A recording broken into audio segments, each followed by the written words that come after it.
हर हर महादेव, जय भोलेनाथ। नमस्कार, मैं साधना पांडे मार्गदर्शन पे आपका स्वागत करती हूँ।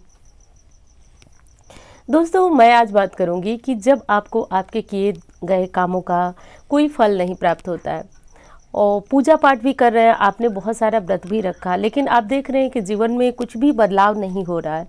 यदि इस प्रकार की स्थितियाँ आपके साथ बनी हुई हैं तो आपके लिए यह व्रत बहुत श्रेष्ठ व्रतों में एक व्रत होगा। दोस्तों, विश्वास मानिए, शास्त्रों में कहा गया है कि जब आपके किए गए अच्छे कर्मों का फल आपको प्राप्त ही नहीं हो पा रहा है तो आपको ये व्रत, ये पूजा, ये जो नियम बता रहे हो उसे प्रारंभ कर देना चाहिए। कभी कभी हमारे जीवन में इस प्रकार की स्थितियां होती हैं कि हम चाहे कितने भी अच्छे काम कर लें, जिसने जो बताया, दान किया, पुण्य किया, सब कुछ किया, लेकिन रिजल्ट के नाम पे बिल्कुल जीरो। यदि जिस व्यक्ति की कुंडली में ऐसी स्थिति बनी हुई है, उसको आवश्यकता नहीं है कि वो किसी अन्य जगह पे कुंडली दिखाए, वो ये व्रत प्रारंभ कर सकते हैं। अब आपके मन में हो रहा होगा कि मैं किस व्रत की बात कर रही हूँ। देखिए, शुक्रवार, गुरुवार, अन्य व्रत तो हम सभी रहते हैं, लेकिन शनिवार एक ऐसा व्रत है जब आपको जीवन में लगे कि आप हार गए हैं, आपको जीवन में जब लगे कि आप बहुत ज़्यादा उदास हैं, आप तो सभी व्यक्तियों के साथ बहुत कुछ अच्छा करते हैं और अंत में वो अच्छाई जो आपको मिलती है, आपने जो अच्छा किया वो बदले में जब आपको मिलती है तो वो बुराई बनकर मिलती है। यदि इस प्रकार के कर्म आपके साथ हो रहे हैं तो बिना सोचे समझे शनिवार का व्रत प्रारंभ कर लेंगे। शनिवार का व्रत प्रारंभ कब करना है? तो जैसे आप सभी व्रतों को करते हैं शुक्ल पक्ष से, उसी तरह कर सकते हैं। नहीं तो आप इस व्रत को कृष्ण पक्ष से भी कर सकते हैं, कोई समस्या नहीं है, बल्कि कृष्ण पक्ष से करेंगे तो भी ये व्रत उत्तम परिणाम देता है। करना यह है दोस्तों कि आपको सबसे पहले, जैसे सभी व्रत में आप संकल्प लेते हैं, वैसे इस व्रत में भी आप संकल्प लेंगे। संकल्प लेकर के आप जो है जिस विधि से आप शनिदेव की पूजा करें, लेकिन एक बात का ध्यान रखिए, आपको घर में ये पूजा जो करना है वो बिल्कुल भी नहीं करना है। आपको शनिदेव की पूजा के लिए शनिदेव के मंदिर जाना है। शनिदेव की मूर्ति, देखिए, कहा तो जाता है, लोग आपको बताएंगे कि शनिदेव की मूर्ति पे तेल चढ़ाइए, ये चढ़ाइए, वो चढ़ाइए, लेकिन जितना हमने शास्त्रों का गहन अध्ययन किया उसमें एक चीज़ तो मैं आपको दावे के साथ बता सकती हूँ कि आप शनिदेव की यदि पूजा करें और चाहें कि कल्याणकारी हो जीवन के लिए, तो सबसे अच्छा पीपल वृक्ष है। आप पीपल वृक्ष में जल चढ़ाएं, शनिदेव के मंत्र का जाप करें। आप सभी जानते हैं कि शनिदेव के मंत्र ओम शम शनिश्चराय नमः, या फिर एक शनिदेव का वैदिक मंत्र है, जो भी आपको उचित लगे, श्रेष्ठ लगे, उस मंत्र को आप जपें। जरूरी नहीं है कि आप मंत्र भी जपें, बस संकल्प लेते समय आप अपने कष्ट बोले कि हे शनिदेव, मैं दुनिया से, जीवन से हार चुका हूँ या चुकी हूँ। हम जो भी अच्छे काम करते हैं, लेकिन एक चीज़ ध्यान रखिएगा, आपको अपने कर्मों पे विश्वास होना बहुत ज़रूरी है। तो मैं संकल्प की बात कर रही थी कि हे शनिदेव, मैं जो भी अच्छा काम करता हूँ उसके बदले मुझे बहुत बुराई मिलती है। मैं अपने ऑफिस में या फिर अपने कार्य में पूरी तरह से ईमानदार हूँ, लेकिन बदले में मेरा परिवार, मेरी जीविका भी उस कमाई से नहीं चल पा रही है। या आप समझ रहे होंगे कि मैं कहना क्या चाहती हूँ। संकल्प लेते समय आपको अपनी मनोकामना पूरी तरह से बोलना है। दोस्तों, हमारे शास्त्रों में कर्मों का जो फलदाता कहे गए हैं वो शनिदेव कहे गए हैं, न्यायदाता शनिदेव कहे गए हैं।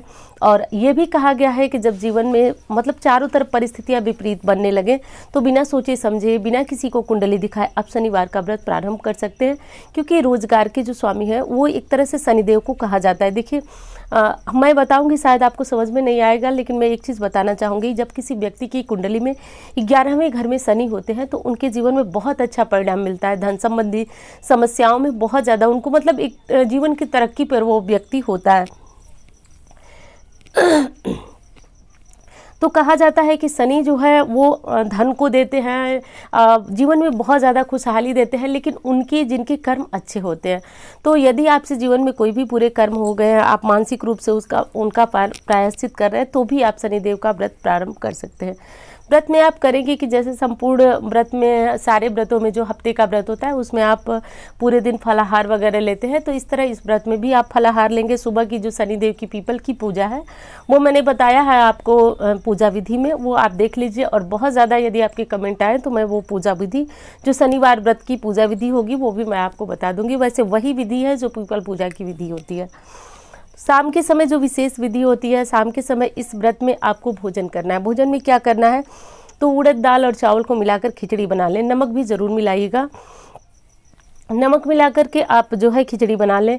इस खिचड़ी को सबसे पहले जब शाम को पीपल में दिया जलाने हम जाते हैं तो उस समय आप जाइएगा और पीपल के पत्ते पे या फिर किसी भी जो दोने आते हैं, आप पूछेंगे दोने क्या होते हैं, वो दोने जिसमें आप चाट छोले वगैरह बाजार में मिलते हैं पत्तियों के बने हुए, उसमें आप शनिदेव के लिए ये खिचड़ी सबसे पहले वहाँ पीपल वृक्ष के पास चढ़ाइएगा। फिर घर आकर के आप ये भोजन यानी कि उड़द दाल की खिचड़ी ग्रहण कीजिएगा। नमक भी डाल लीजिएगा, क्योंकि मुझे पता है कि आपके मन में एक विचार चल रहा होगा, क्योंकि हम अन्य व्रतों में नमक का त्याग करते हैं लेकिन इस व्रत में आप नमक खाएंगे।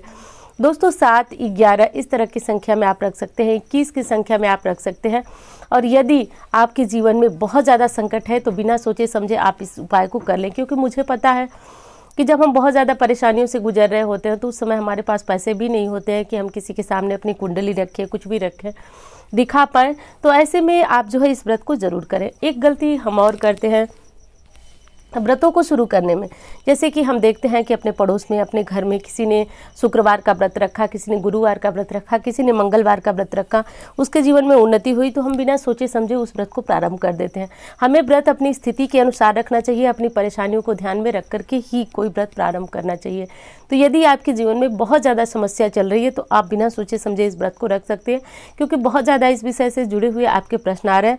और एक चीज़ और कहना चाहूँगी कि मैं आपके कमेंट का जवाब जो है वह बहुत जल्दी देने की कोशिश करती हूँ और देती भी हूँ, लेकिन कुछ कमेंट रह जाते हैं तो उनके लिए मैं बहुत हृदय से क्षमा प्रार्थी हूँ, क्योंकि आप सभी समझते हैं कि समय का थोड़ा अभाव है। एक बार नहीं, मैं हज़ारों बार आपको वीडियो में ये बात कह चुकी हूँ। और जब कोई उपाय बताती हूँ तो पूरी कोशिश करती हूँ कि इसका उपाय जो उसका रिप्लाई है वो तुरंत ही आपको प्राप्त हो जाए। तो इस जो व्रत को आप कभी भी शुरू कर सकते हैं, किसी महीने से शुरू कर सकते हैं। और दोस्तों यदि आपको वीडियो अच्छी लगे तो एक लाइक ज़रूर करें और चैनल को सब्सक्राइब करके मार्गदर्शन परिवार का हिस्सा ज़रूर बने। एक चीज़ और कहूँगी दोस्तों कि इस जो पूजा में आप तेल का इस्तेमाल करेंगे वो आप सरसों के तेल का इस्तेमाल करेंगे। और जैसे कि सरसों के तेल का दीपक जलाना शाम को पीपल वृक्ष के नीचे, शनिदेव पे भी आप पीपल पे ही शनिदेव का स्वरूप मान करके तेल ज़रूर अर्पित किया जाता है। इससे जीवन में आने वाली जो समस्याएं हैं वो समाप्त होती हैं। तो मैं एक शब्द में बता रही हूँ कि यदि बहुत ज़्यादा समस्या है तो इस व्रत को करें और देखें आप कैसे अच्छा रिजल्ट आपको प्राप्त हो रहा है। लोगों को बहुत अच्छे रिजल्ट जो है प्राप्त हो रहे हैं इन उपायों से। तो मैंने सोचा कि जो लोग बहुत ज़्यादा परेशान हैं आप भी कीजिए और निश्चित 100% आपको सफलता मिलेगी। इसमें किसी भी प्रकार के मन में दुविधा मत रखिएगा। कई लोगों को लग रहा होगा कि मैं इतनी बार ये बातें कह रही हूँ, तो देखिए आप लोगों के प्रश्न देखिए बहुत कम लोग ही पढ़ते होंगे, लेकिन मैं जितने प्रश्न आते हैं मैं सारे प्रश्नों को पढ़ती हूँ और दिल से भगवान भोलेनाथ से प्रार्थना करती हूँ कि जिसने भी मार्गदर्शन के साथ, जिस व्यक्ति ने, चाहे स्त्री हो या पुरुष हो, बच्चा हो, कोई भी हो, यदि मार्गदर्शन के साथ जुड़ा है तो भोलेनाथ उसकी तकलीफ दूर करें, कष्ट दूर करें। मेरा पूरा प्रयास है कि आपकी काया पलट हो जाए, उसमें मैं लगी हुई हूँ और साथ देना आप लोगों का काम है। तो यदि वीडियो को लाइक करेंगे आप तो मुझे पता चलेगा कि आपको वीडियो पसंद आ रही है और उम्मीद करती हूँ जानकारी आपको बहुत अच्छी लगेगी। मिलती हुई इसी तरह की वीडियो के साथ। धन्यवाद।